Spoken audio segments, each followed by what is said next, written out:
Vous allez composer le numéro d'urgence des sapeurs-pompiers. Bon, les pompiers, on arrive, d'accord? On va rester ensemble au téléphone, d'accord?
Mesdames et messieurs, le général de division Arnaud de Cacrès, commandant la brigade de sapeurs-pompiers de Paris, est heureux de vous accueillir à la cérémonie organisée à l'occasion du parrainage des sous-officiers de la brigade de sapeurs-pompiers de Paris, millésime 2025. La prise d'armes à laquelle vous allez assister dans quelques instants comporte plusieurs phases. La prise de commandement par le commandant des troupes. Les honneurs à l'arrivée du drapeau, l'arrivée du général commandant la BSPP, une remise de décoration, la lecture de l'ordre du jour, le baptême de promotion des jeunes sous-officiers, enfin le départ du général puis du drapeau. Sur les rangs, aux ordres du colonel Legge, vous reconnaîtrez de la gauche vers la droite la musique de la brigade sous la direction de l'adjudant Julien Voisin, chef de musique, 2 sections en armes, les sous-officiers de la promotion 2025 et leurs parrains, les récipiendaires, une représentation d'officiers, sous-officiers et militaires du rang de la brigade.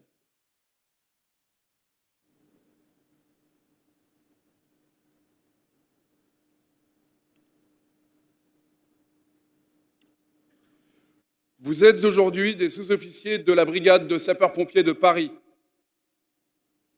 La cérémonie de ce soir témoigne de l'intérêt et des attentes que l'on a placées en vous.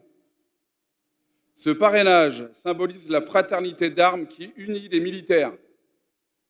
Qu'ils soient officiers ou sous-officiers, actifs ou anciens, de la brigade ou d'un autre corps, tous vos parrains vous accompagnent aujourd'hui et vous guideront demain. Vous les avez souvent choisis avec le cœur, signe de votre caractère entier et désintéressé. Vous êtes aujourd'hui des sous-officiers de la brigade de sapeurs-pompiers de Paris. Je sais combien vous en êtes fiers. Je sais aussi que vous œuvrerez chaque jour pour en être digne. Le chemin que vous avez choisi est exigeant, et réclamera de nombreux efforts. Mais vous n'êtes pas seuls. Comme ce soir, vos chefs, vos camarades, vos anciens, vos représentants de catégorie et vos familles seront à vos côtés pour vous accompagner. Appuyez-vous sur eux. Vous êtes aujourd'hui des sous-officiers de la brigade de sapeurs-pompiers de Paris. Que ce soit dans un engin, un bureau ou dans le service intérieur, votre devoir est de commander les femmes et les hommes qui vous sont confiés. L'exercice de l'autorité commence maintenant. Il sera exigeant, souvent difficile, mais toujours passionnant. Commandez vos subordonnés avec rigueur et exemplarité, mais aussi avec affection et pédagogie. Exécutez les ordres reçus avec dynamisme et loyauté, mais sachez aussi proposer et innover.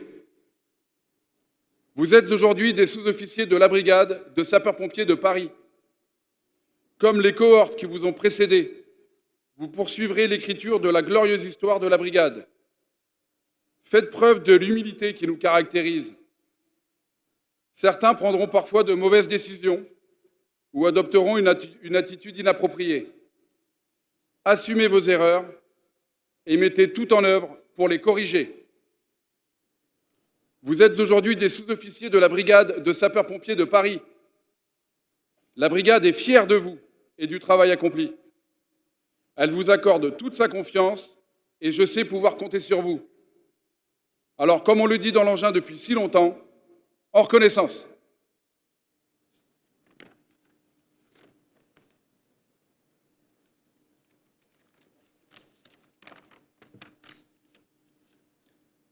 Officiers, sous-officiers, gradés et sapeurs de la brigade de sapeurs-pompiers de Paris. Mesdames, Messieurs, les sous-officiers de la promotion 2025 vous souhaitent la bienvenue dans cette cour d'honneur du quartier général de Champéret à l'occasion de notre cérémonie de parrainage. C'est avec une grande émotion que mes camarades et moi-même nous tenons aujourd'hui devant vous. Cette cérémonie marque pour nous, jeunes sergents, un tournant décisif dans notre carrière au sein de la brigade de sapeurs-pompiers de Paris. Nous rejoignons désormais le corps prestigieux des sous-officiers. Cette ambition s'est bâtie au prix d'une année de préparation exigeante et de travail acharné. Elle s'est nourrie de nombreuses privations dans nos vies personnelles, des sacrifices que nous avons librement consentis au service de cet objectif. Et si nous sommes aujourd'hui réunis, c'est bien parce que la rigueur vient toujours à bout de l'obstacle, comme le disait Léonard de Vinci. En ce jour solennel, je souhaite, au nom de mes camarades, adresser nos remerciements aux formateurs du groupement de formation d'instruction et de secours et à nos centres de secours pour leur savoir transmis et leur confiance, à nos aînés pour leurs conseils riches d'expérience et leur soutien, à nos familles pour leur patience, leur appui et parfois même leur endurance à nos côtés, à nos commandants d'unité, nos chefs de centre et l'ensemble des personnels des groupements d'incendie et de secours, de soutien, d'appui, de formation et d'instruction, ainsi qu'au groupement national des anciens sapeurs-pompiers de Paris, pour leur présence et leur engagement. Et parce qu'un chef n'est rien sans ses hommes, nous remercions sincèrement tous les équipages qui, au quotidien, lors d'exercices comme d'intervention, ont contribué à notre réussite. Nos remerciements vont aussi à l'encadrement du stage CM1, qui nous a permis de vivre un mois inoubliable à l'École nationale des sous-officiers d'actifs de Saint-Mexan.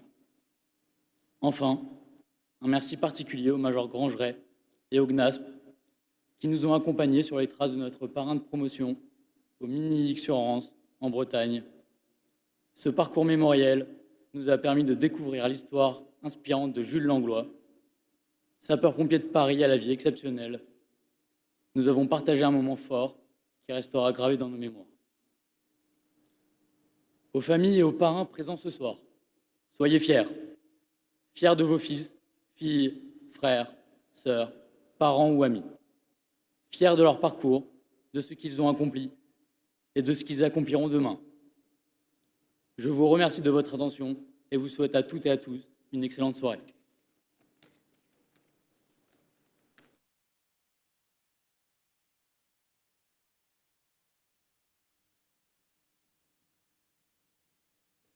Le lieutenant-colonel Christophe Perdrizot va accueillir le colonel Laurent Lègue, commandant des troupes.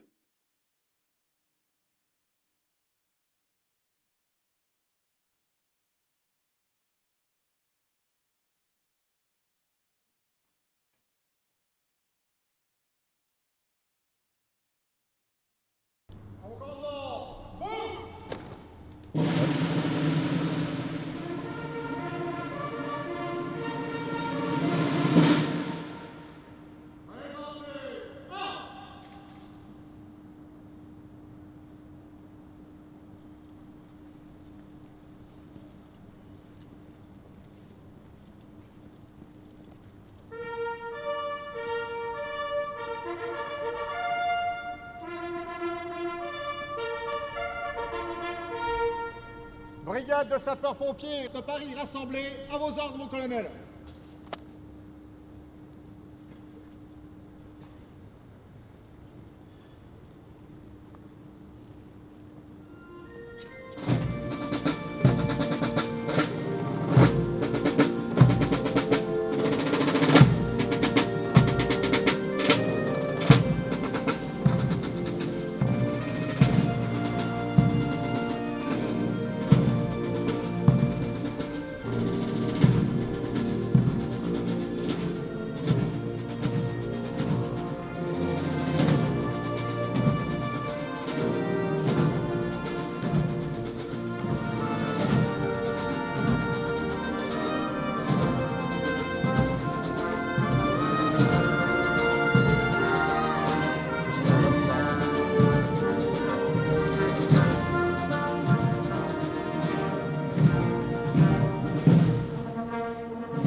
À mon commandement, reposez, armes, repos.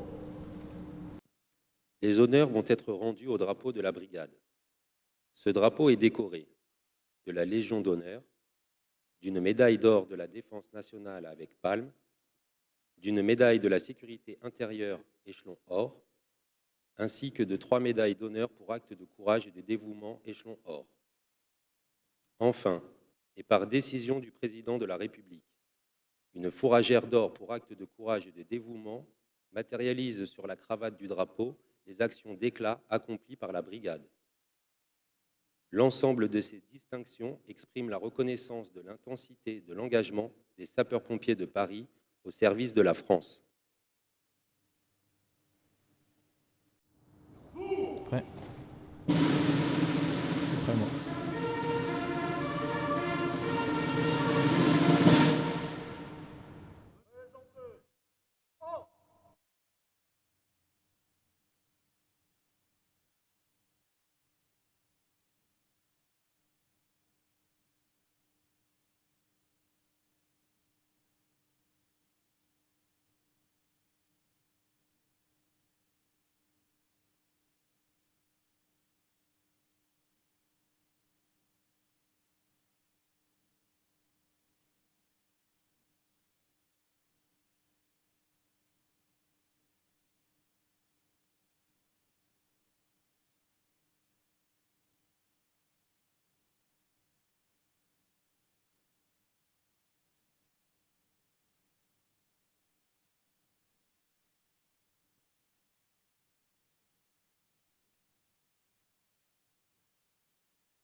Au drapeau.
Le colonel Laurent Lègue va maintenant accueillir le général Arnaud de Cacrès, commandant la brigade de sapeurs-pompiers de Paris. Après le salut au drapeau, les troupes seront passées en revue.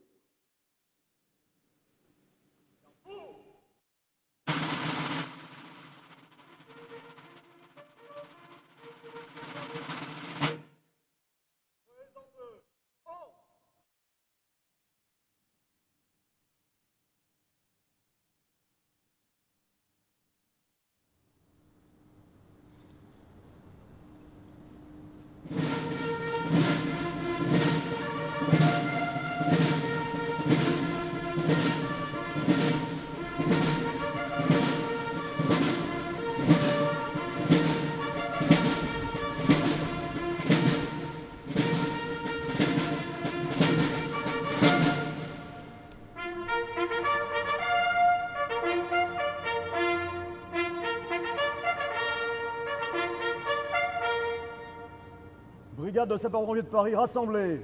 Colonel Lègue, chef d'état-major. À vos ordres, mon général.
le général de division Arnaud de Cacrès, au nom du président de la République, du ministre des Armées et des Anciens Combattants et du ministre de l'Intérieur, va procéder à des remises de médailles.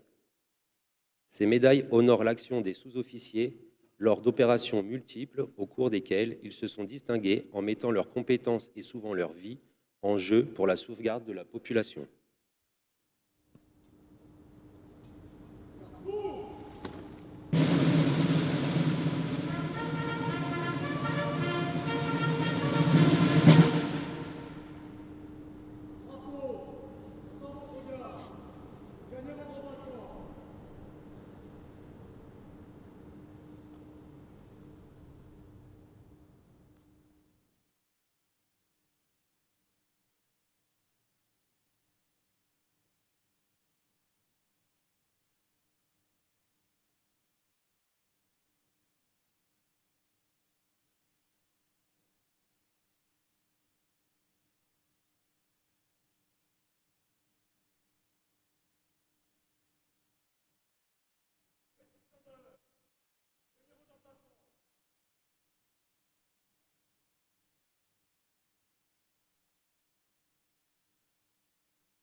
Major Laurent de Jésus, au nom du Président de la République, nous vous conférons la médaille militaire.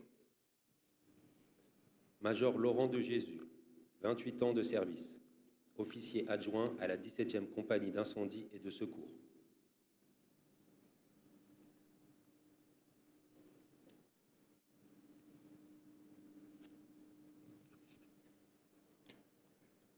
Adjudant-chef Franck Boujard, au nom du Président de la République, nous vous conférons la médaille militaire. L'adjudant-chef Franck Boujard, 30 ans de service, sert au bureau prévention.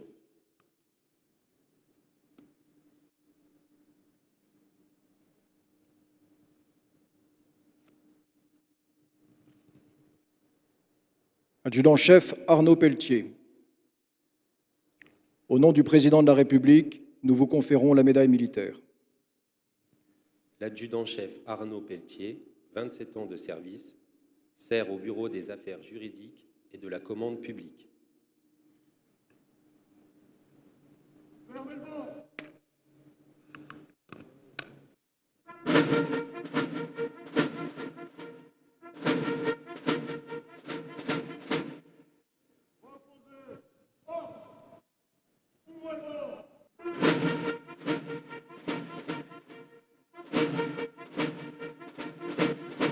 Sergent-chef Selim Belarouri Malar, au nom du ministre des Armées et des Anciens Combattants, nous vous décernons la médaille d'or de la Défense nationale. Le sergent-chef Selim Belaouri Malar, 12 ans de service, sert à la 24e compagnie d'incendie et de secours.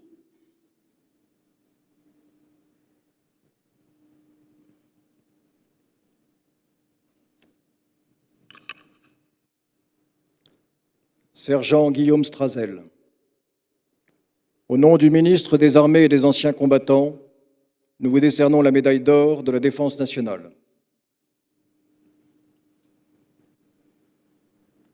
Le sergent Guillaume Strazel, 12 ans de service, sert à la 4e compagnie d'incendie et de secours.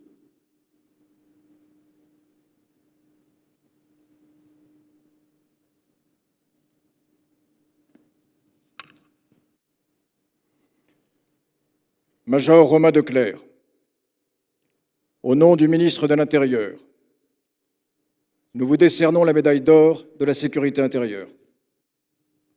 Le major Romain Declerc, 22 ans de service, sert à la 40e compagnie des appuis spécialisés. S'est particulièrement distingué lors des inondations qui ont frappé le Nord-Pas-de-Calais de novembre 2023 à janvier 2024.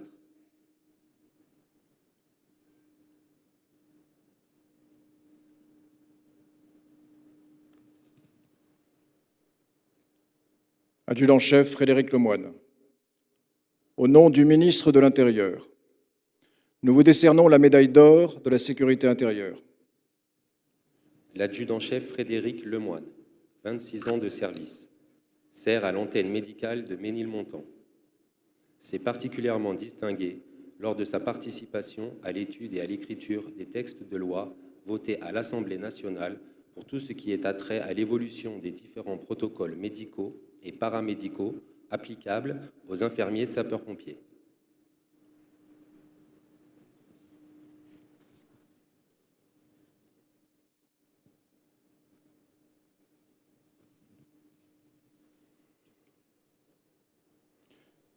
Sergent-chef François-Jérôme Massé, au nom du ministre de l'Intérieur, nous vous décernons la médaille de bronze pour acte de courage et de dévouement. Le sergent-chef François-Jérôme Massé, 22 ans de service, sert à la 14e compagnie d'incendie et de secours.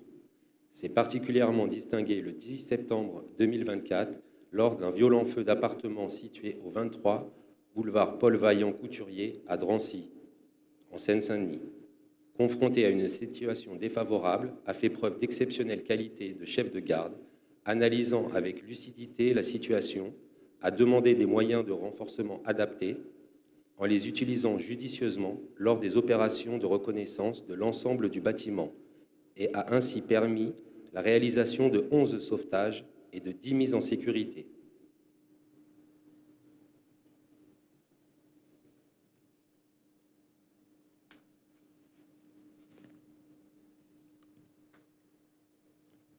Sergent-chef Simon Barré, au nom du ministre de l'Intérieur, nous vous décernons la médaille de bronze pour acte de courage et de dévouement. Le sergent-chef Simon Barré, 13 ans de service, sert à la 10e compagnie d'incendie et de secours. S'est particulièrement distingué le 1er janvier 2024 lors d'un violent feu d'appartement situé 12 rue Pierre-Picard à Paris, 18e arrondissement. Confronté à une situation d'extrême urgence, a fait preuve d'un sang-froid exemplaire, d'un bel esprit de décision et d'un remarquable dynamisme, menant de front l'ensemble les missions de reconnaissance, de sauvetage, de mise en sécurité et d'extinction du sinistre. Ces décisions ont clairement permis de limiter le bilan humain et la propagation de l'incendie.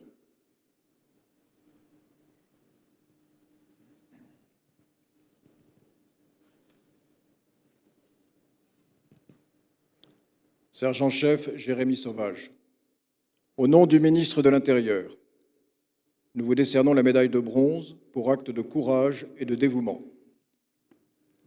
Le sergent-chef Jérémy Sauvage, 13 ans de service, sert à la 15e compagnie d'incendie et de secours. S'est particulièrement distingué le 25 juin 2024 lors d'un violent feu d'immeuble situé au 42 rue de la Verrerie à Paris 4e arrondissement. Chef d'agrès de l'échelle pivotante semi-automatique à Nacelle, confronté à une situation critique, a su réagir avec un sang-froid avéré pour réaliser le sauvetage de 3 sapeurs-pompiers de Paris réfugiés dans un appartement au 3e étage d'un bâtiment totalement embrasé. Sa grande réactivité et sa maîtrise parfaite des techniques de sauvetage ont permis de sauver ses 3 camarades électrisés.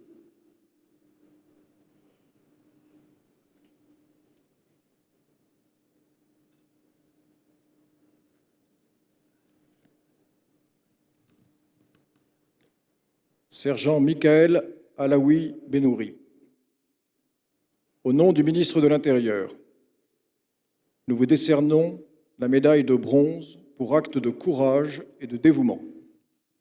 Le sergent Michael Alaoui Behari, 7 ans de service, sert à la 6e compagnie d'incendie et de secours. S'est particulièrement distingué le 23 septembre 2024 lors d'une intervention pour une parturiente au 33 rue Cauchy, à Paris 15e arrondissement, a su coordonner avec efficience les actions de son équipe lors d'un accouchement dans un lieu public, en l'absence de moyens médicalisés. Faisant face à une situation inquiétante, a parfaitement réagi et a réalisé le sauvetage du nouveau-né avec un grand sang-froid.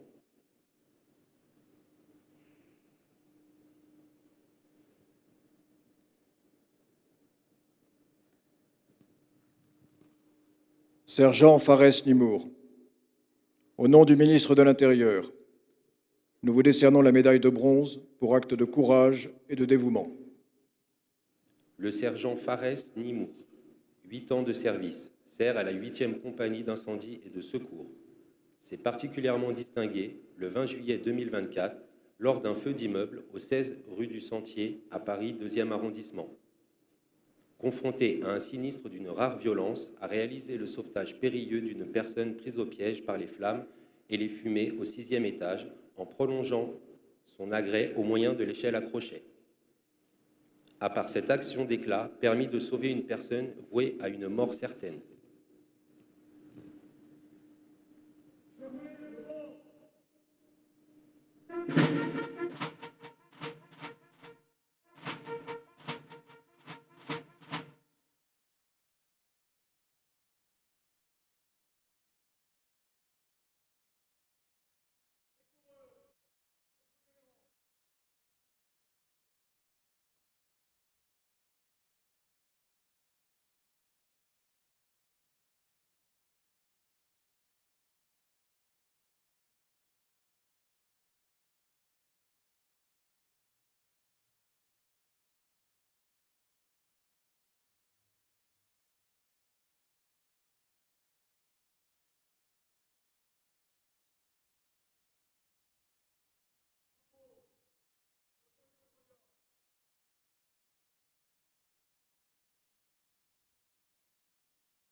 Le major Christophe Grangeret, conseiller catégoriel sous-officier, va maintenant présenter la promotion de sous-officier au général commandant la brigade qui procédera à la lecture de l'ordre du jour et au baptême de la promotion 2025.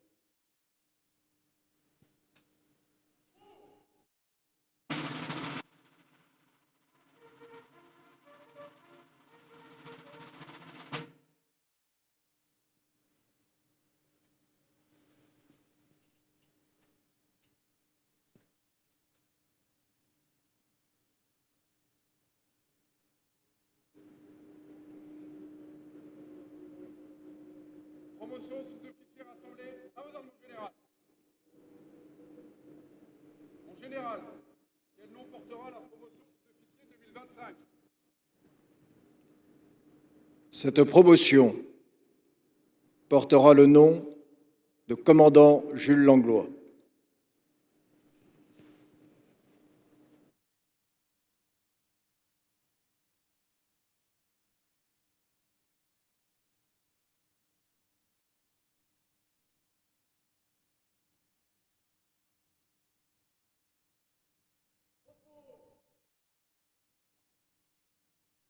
Jules Langlois est né le 26 décembre 1902 à Laval. Il est le fils d'un épicier qui mène son affaire tant bien que mal. Le petit Jules a 6 ans lorsque la famille Langlois doit mettre la clé sous le paillasson et déménager pour s'établir à Sablé-sur-Sarthe. Il quitte l'école à 10 ans et enchaîne les petits boulots pour subvenir à ses besoins, travaillant jusqu'à 18 heures par jour. À 16 ans, il trouve une place où il est payé à décharger du charbon, 50 centimes la tonne. Ce sont sans doute de ces différents travaux de force que naît son exceptionnelle vitalité. Lorsqu'il découvre dans une annonce du Petit Parisien que le régiment cherche 60 jeunes volontaires pour un engagement, il fait immédiatement acte de candidature. Il est convoqué pour les sélections. Nous sommes le 21 octobre 1921, un jour qui décidera d'une vie. L'instruction démarre au poste de Landon. À l'époque, une séance d'éducation physique a pour seul but de pousser les jeunes jusqu'à l'épuisement.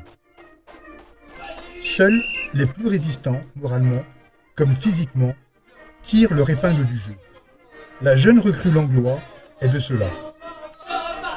Il se révèle rapidement d'un caractère franc et direct.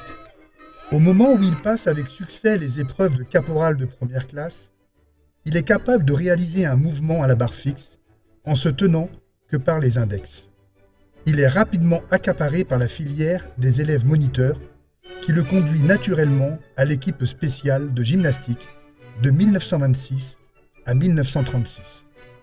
À cette époque, on ne peut s'entraîner que lorsque l'on est de repos. Mais il aime tellement ça. Il en oublie parfois de rentrer à l'heure à la caserne. Il faut aussi avouer que le démon de la danse le tire souvent dans les balles de quartier au Java endiablé. Il est nommé sergent le 1er février 1931. Son commandant de compagnie lui reproche d'être grisé par ses nombreux succès en gymnastique. Rien ne lui est pardonné, tel ce jour où, conducteur au premier secours, alors qu'il mène son équipage bon train, il termine sa course sur un trottoir. Aucun dommage n'est à déplorer et il parvient à terminer son trajet pour remplir la mission. L'affaire aurait pu s'arrêter là, mais c'est sans compter sur l'officier qui passe par là et rédige une demande de punition qu'il n'a plus qu'à signer à son retour d'intervention. Accablé par les punitions, le sergent Langlois commence à avoir quelques craintes. Aussi, lorsqu'il est victime d'un petit accrochage avec un véhicule léger, il entreprend de mener lui-même la réparation. Le travail est parfait. Mais un malheureux concours de circonstances permet au commandant de compagnie d'être informé des faits. Il est donc convoqué et invité à s'expliquer. Si je vous avais dit la vérité, vous m'auriez collé 8 jours. C'est vrai. Et comme cela, maintenant, vous en aurez 15. Le 1er août 1938, il est nommé sergent-chef.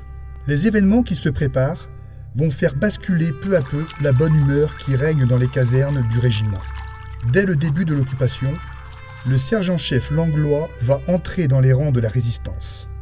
En 1940, il est agent P1 au service des renseignements, groupe Musée de l'Homme.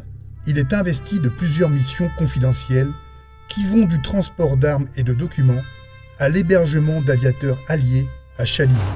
Alors qu'il est recherché par les soldats SS, il installera une corde dans le puits de lumière des toilettes de son appartement pour s'échapper par les toits.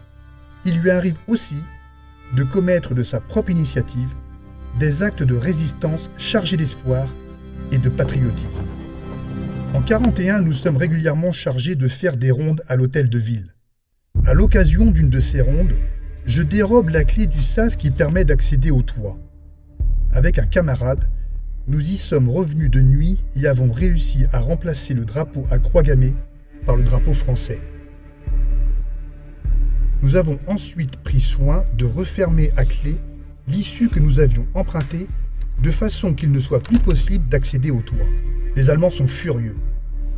Ils chargent les pompiers de remettre les choses comme elles étaient avant, au moyen des grandes échelles. Mais le toit est haut et les pompiers ne font pas vraiment preuve de bonne volonté. C'est ainsi que le drapeau allemand n'a plus jamais flotté sur le sommet de l'hôtel de ville. La guerre prend fin. En 1945, sur les 40 dévoués serviteurs du réseau Musée de l'Homme, les rescapés se comptent sur les doigts d'une main. Les avis de sa hiérarchie mentionnent un excellent sous-officier, sérieux, actif, au jugement sûr et au comportement toujours égal. Moniteur très vigoureux, il se maintient en excellente forme physique.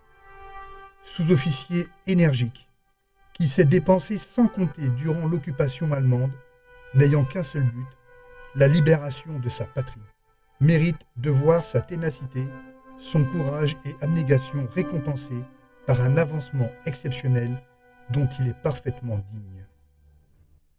Aussi, Le document auquel il tient le plus est ce manuscrit signé du général de Gaulle. Répondant à l'appel de la France en péril de mort, vous avez été de l'équipe volontaire des bons compagnons qui ont maintenu notre pays dans la guerre et dans l'honneur. Vous avez été de ceux qui, au premier rang, lui ont permis de remporter la victoire. Au moment où le but est atteint, je tiens à vous remercier amicalement, simplement au nom de la France. À Paris, le 1er septembre 1945, signé Charles de Gaulle. Sur l'entête de ce manuscrit, on pouvait lire « Lieutenant Langlois, Jules ». De retour à Port-Royal, le lieutenant Langlois retrouve rapidement le chemin des agrès de gymnastique. Il amènera pendant 7 années consécutives la 3e compagnie sur la plus haute marche du podium au Challenge Lebrun de 1947 à 1953. En 1953, il a 51 ans. Promu capitaine, la limite d'âge approche, mais il se sent encore en pleine forme et ne se voit pas partir à la retraite. Le poste de commandant des sapeurs-pompiers de Casablanca se libère. Il se porte volontaire et est mis à disposition des autorités marocaines pour assurer ce commandement. D'emblée, il se trouve confronté aux énormes difficultés des émeutes de juillet 1955 et se révèle déjà comme chef à la hauteur de la situation. Il est à l'honneur dans tous les journaux locaux et les témoignages de félicitations pleuvent de toutes parts. Avec lui, c'est toute l'image des sapeurs-pompiers de Paris qui est honorée. Son seul regret sera cette photographie dans le Paris Match édition juillet 1955, où l'on peut le voir arpenter une des rues de Casa en tenue de feu, son fidèle P38 à la main. Il reste 16 ans et demi à ce poste de responsabilité, au cours desquels il dirige encore de nombreuses interventions importantes, comme les gros feux d'hydrocarbures du port de Casablanca ou encore les dramatiques feux de Bidonville. Nous sommes arrivés à Casablanca en avril 1955. Il a fallu s'adapter à un pays complètement différent. Il m'a fallu découvrir une nouvelle école, des nouveaux camarades, un langage enfantin qui n'était pas exactement le même que celui que je connaissais à Paris. Il y avait encore à l'époque beaucoup d'officiers et de sous-officiers français là-bas. Et il y avait quand même des soucis de sécurité vis-à-vis des familles. Et je me rappelle que toutes les familles étaient réunies dans la villa de mes parents. Les femmes et les enfants, on était tous ensemble, pendant que les hommes intervenaient en tant que pompiers pour les incendies ou pour essayer de sauvegarder le matériel qui risquait d'être cassé. Et j'ai des souvenirs de parties de rigolade extraordinaires pendant que les papas se battaient de l'autre côté. Mon père, il ne me parlait jamais de ces interventions. Il partait quelquefois, il disparaissait plusieurs jours. Je voyais bien que ma mère était inquiète. Moi, je ne réalisais pas complètement. Mais je voyais dans quel état de fatigue et d'épuisement il rentrait. Le maçon, ses tenues de feu qui sentaient très fort la fumée. L'ordonnance passait des heures à essayer de lui nettoyer ses vêtements, etc. Et on sentait que c'était très dur à ce moment-là. Il était très pris tout le temps. Il n'y avait pas de dimanche, il n'y avait pas de fête, il n'y avait pas de week-end. On allait au restaurant, on l'appelait au milieu du repas, il nous plantait là, il partait parce qu'il fallait intervenir. C'était difficile. Quand j'étais petite, je disais, mon papa, c'est un sacré bonhomme. Il avait un amour fou pour sa patrie. La France, pour lui, c'était tout. Il avait un dévouement pour son métier de pompier absolument extraordinaire. Sauver ou périr, pour lui, c'était sa devise tout le temps.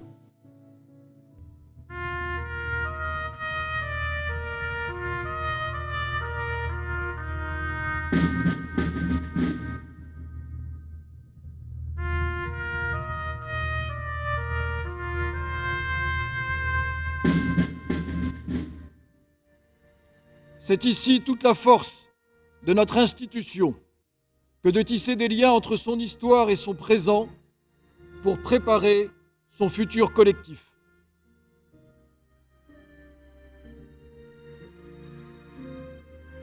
ce grand ancien, dont vous ne connaissez que l'essentiel et non le détail, représentera pour vous ce que la brigade, le régiment à l'époque, peut façonner de mieux en termes de courage, d'engagement et d'héroïsme. La première chose qui m'a frappée, c'est tous ces uniformes bleu marine. J'ai dit, mon Dieu, il y a tellement longtemps que je ne les avais pas vus. Parce que je vis loin de tout cet univers, mais vous avez toujours une place dans mon cœur et je pense toujours à vous. Et j'étais en admiration devant vous quand vous avez sauvé Notre-Dame. J'en pleurais de bonheur. Je suis tellement fière. Et ce matin, je pense que lui, là-haut, il devait être vachement content. Il devait être heureux comme un roi. Il devait être très fier. Et je suis très contente que tous ces mérites lui soient reconnus et que ce soit officialisé. Et j'étais très heureuse que ma maman soit associée à tout ça, parce qu'elle était là, elle était à ses côtés tout le temps. Elle aussi, elle a fait la résistance. Elle escortait les aviateurs dans le métro, etc., pour les faire sortir de Paris. Elle a toujours été présente, elle a toujours été là. Et j'ai trouvé que c'était aussi normal qu'elle soit un petit peu concernée par la chose. Mais j'ai trouvé cette cérémonie très belle, très émouvante. Et je suis vachement contente, quoi. Je suis fière de mon papa. Honneur à Jules Langlois. Honneur à notre promotion de jeunes sergents qui porteront demain son nom.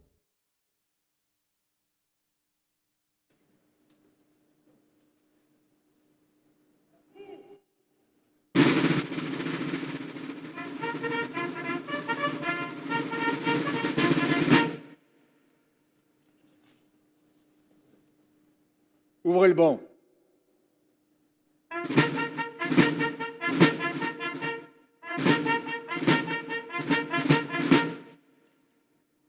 Ordre du jour numéro 17. Officiers, sous-officiers, gradés et sapeurs. Des cales de l'Arcona, où il devait mourir, est apparue l'année dernière la figure suppliciée du sergent-chef Paul Durin. L'évocation de ce sous-officier magnifique de courage et qui a donné son nom à la promotion précédente a révélé fugitivement un autre nom, celui d'un homme de l'ombre, de l'armée des ombres. Une silhouette qui se fond dans la nuit, un mouvement léger qu'on a cru discerner, une impression impalpable, on a cru voir, apercevoir. Était-ce un mouvement, un bruit de pas, la forme d'un chapeau dans le recoin d'une porte cochère, un homme debout, sur le marchepied d'un train qui franchit la ligne de démarcation? On vérifie, rien, personne, seul un léger doute subsiste et l'ombre s'efface déjà. Nul ne l'arrêtera jamais, et pourtant, cette ombre a un nom, Jules Langlois. Laissons-le à nouveau raconter un instant. En 1941, nous sommes régulièrement chargés de faire des rondes à l'hôtel de ville. À l'occasion d'une de ces rondes, je dérobe la clé du sas qui permet d'accéder au toit. Avec un camarade, Paul Durin, nous y sommes revenus de nuit et nous avons réussi à le remplacer, le drapeau de croix gammée, par le drapeau français. Nous avons pris soin de refermer la clé à l'issue que nous avions emprunté.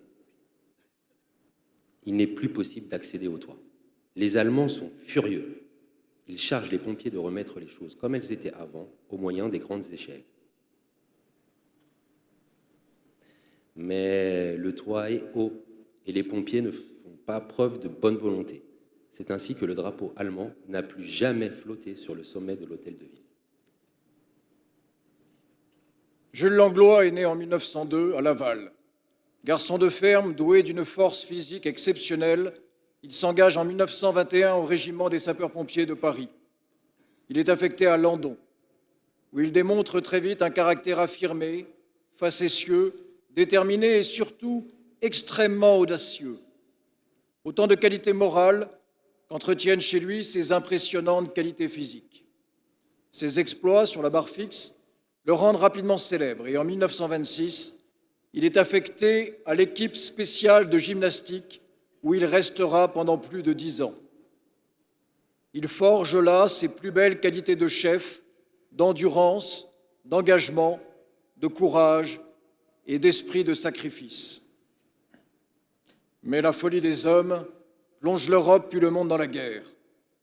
Paris est occupé, humilié, et les plus beaux monuments de notre capitale portent désormais la croix gammée, la croix crochue comme il l'appelle, ferment de haine et de mort au long cortège d'atrocités. Jules Langlois entre dans la résistance dès le début de la guerre. Il est partout. Il transporte des armes, des documents, cache des aviateurs, manque de se faire prendre et est sauvé in extremis, parfois grâce à la complicité de ses chefs et de ses camarades de Chaligny, à qui il rendra hommage en 1944. Je dois rendre le plus grand hommage aux officiers, sous-officiers, caporaux et sapeurs des 11e et 1er compagnies pour lesquels mes sorties fréquentes, les nombreuses visites, les communications téléphoniques que je recevais ne pouvaient passer inaperçues. En fermant les yeux, ils ont grandement facilité ma tâche. À ce nom de Jules Langlois sont associés ceux de héros anonymes qui vont lui faciliter la tâche, le protéger, l'excuser. Énumérons un instant ces visages du passé. Monsieur Riff, libraire 21 rue de Sévigné, le capitaine Rigaud, le capitaine Wedling, le capitaine Rowe, Monsieur Carré, son cousin, le capitaine Potier, le capitaine Muet, le lieutenant Hervest, le sergent-chef Mercier, les sergents Ruot, Pradel, Mény, Delalande, le caporal-chef Marteneau, les sapeurs Barris, Gavory, Gruet, Gozio, le gardien de la paix Moniol. Ville des fusillés à Fresnes en janvier 42, comme Besson, puis Riff, Monsieur Carré est abattu, avenue du Maine. Tous les hommes que j'ai connus entre juin 1940 et mai 1944 et qui, comme moi, travaillaient contre les Boches, ont tous été, sauf le sergent Ruot, fusillés ou emprisonnés. Jules Langlois saisit toutes les opportunités. Il se fait affecter à Cherbourg, d'où il transmet à Londres les plans de toutes les installations portuaires, les mouvements des bateaux, les résultats des bombardements, les emplacements de la défense solaire, la localisation des réservoirs d'essence. Il sillonne la France jusqu'en 1944, recrute des informateurs, est à Carcassonne pour récupérer des plans de moteur. On l'aperçoit de nuit, en banlieue, mettre des tracts dans les boîtes aux lettres. Il nourrit un réfractaire au cœur du 1er arrondissement, puis 2 aviateurs américains, puis un Australien. On croit l'avoir vu à Nangis ou à Versailles. Peut-être était-ce à Carcassonne, avec des émetteurs. Certains l'ont vu en Normandie. Il se faufile, il disparaît. Jamais il ne sera pris. En 1944, une immense espérance commence à germer dans le cœur de chaque Français. Jules Langlois appartient désormais au réseau Darius. Il a recruté 8 hommes qui sont chargés de relever les objectifs militaires, les mouvements de troupes et de matériel sur plusieurs routes nationales de la région parisienne. Tous les jours, au péril de leur vie, les hommes transmettent ces informations. Ils sont envoyés en Normandie, puis de nouveau à Paris, puis à Versailles. À la demande du capitaine Wedling, il organise le groupe Résistance du Corps, qui agrège tous les sapeurs de pompiers de Paris qui sont entrés en résistance. Début août, il reçoit l'ordre de se tenir prêt. Le 21, il doit rejoindre le Nord pour y prendre le commandement des départements de la Seine-Inférieure, du Nord, du Pas-de-Calais et de la Somme. Juste avant, il transmet des documents à l'état-major du général Koenig qui approche de Paris. Le 25 août, les combats sont partout. Jules Langlois essuie des tirs à Saint-Denis. Un obus tombe juste à côté de lui à Stein. Il est mitraillé à Colombes et en sort encore indemne. Paris est libéré. Le général de Gaulle lui écrira dans une lettre qui le fait lieutenant. Lieutenant Jules Langlois, répondant à l'appel de la France en péril de mort. Vous avez été de l'équipe volontaire des bons compagnons qui ont maintenu notre pays dans la guerre et dans l'honneur. Vous avez été de ceux qui, au premier rang, lui ont permis de remporter la victoire. Au moment où le but est atteint, je tiens à vous remercier amicalement, simplement, au nom de la France. Paris, le 1er septembre 1945. En 1954, le commandant Langlois quitte Paris. Toujours pompier du régiment, il rejoint Casablanca où durant 16 ans, il va organiser et développer le corps des sapeurs-pompiers de cette ville marocaine. Il ne prendra sa retraite qu'en 1971, après 50 ans passés sous le casque des pompiers. Il a 69 ans. Il se retire au Minix-sur-Rance, où il sera enterré en 1991. Sous-officier de la promotion Jules Langlois, avec une immense fierté, aux côtés de vos chefs, de vos instructeurs, de vos frères d'armes et devant vos familles, par les mains de vos parrains et marraines, la brigade de sapeurs-pompiers de Paris a posé solennellement sur vos épaules vos chevrons de sous-officier.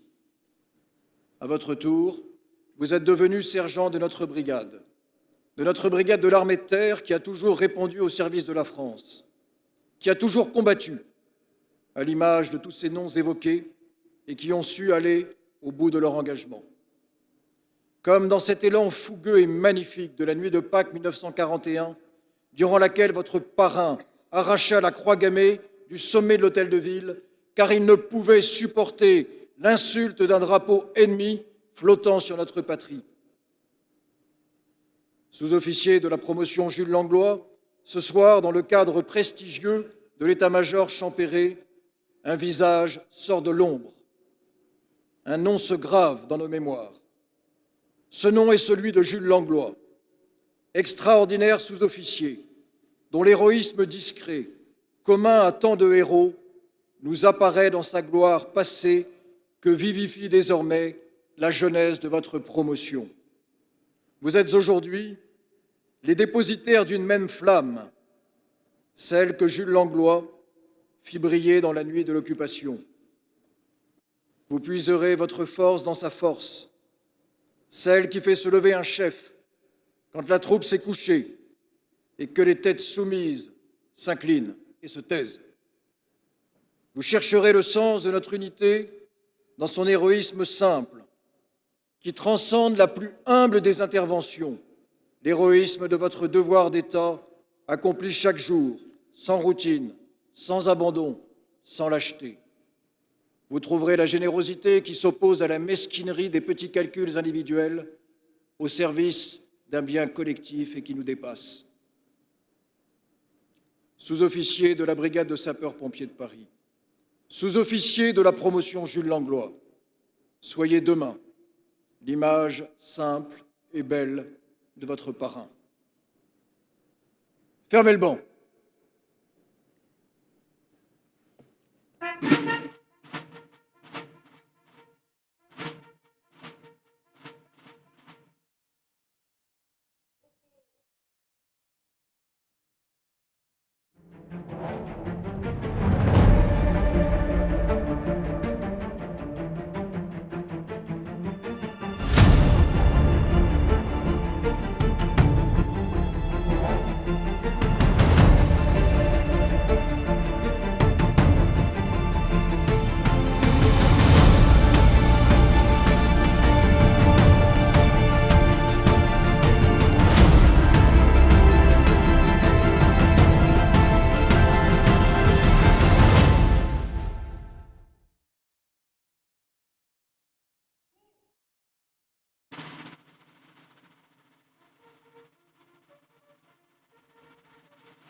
Vous allez assister successivement au départ des autorités, du drapeau, de la brigade, puis du commandant des troupes.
À la disposition du lieutenant-colonel Perdrizo.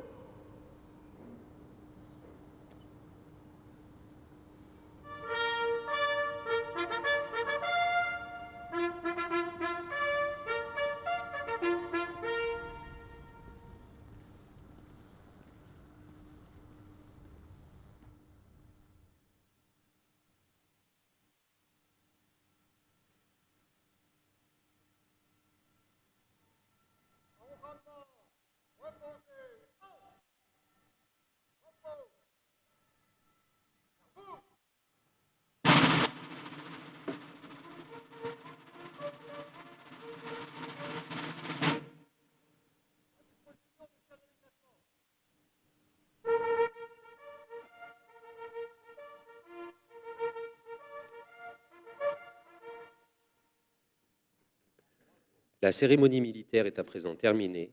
Vous allez maintenant assister à une représentation de la section de gymnastique accompagnée par la musique de la brigade.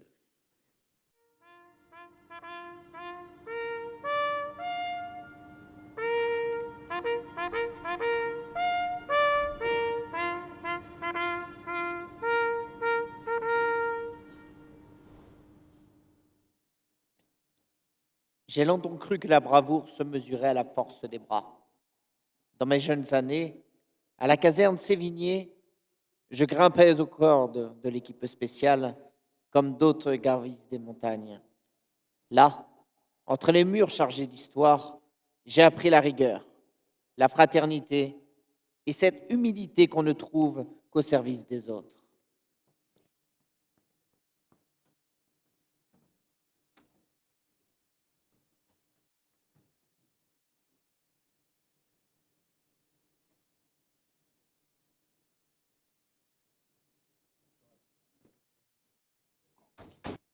« 1941. Paris étouffait sous un drapeau qui n'était pas le sien. Dans les casernes, le feu ne venait plus des toits, mais des consciences. Certains d'entre nous ont choisi de servir autrement, non pour la gloire, mais parce qu'il fallait rester fidèle à notre devise non écrite. Aider sans attendre, agir avec justesse et se taire après l'effort.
Cette nuit-là, avec Paul, nous avons quitté nos lits en silence, traversé Paris endormi et gravi les combles de l'hôtel de ville. Là-haut, le vent battait le drapeau de l'ennemi. Nous avons défait les nœuds, lentement, le cœur battant au rythme des cloches de minuit. Puis, ensemble, nous avons hissé le nôtre, bleu, blanc, rouge. Il s'est déployé dans la nuit d'avril comme une flamme neuve, une respiration pour tout un peuple. Le silence de Paris s'est soudain empli d'espérance. Nous n'étions pas des héros, juste des hommes debout, guidés par le dévouement, la précision et la pudeur du geste pur. 3 vertus simples, mais assez fortes pour tenir tête à l'ombre. Ce drapeau, là-haut, n'était pas une victoire, celle d'une promesse, celle d'une France relevée, croix de Lorraine, symbole d'espoir dans le malheur, une flamme que d'autres porteraient après nous.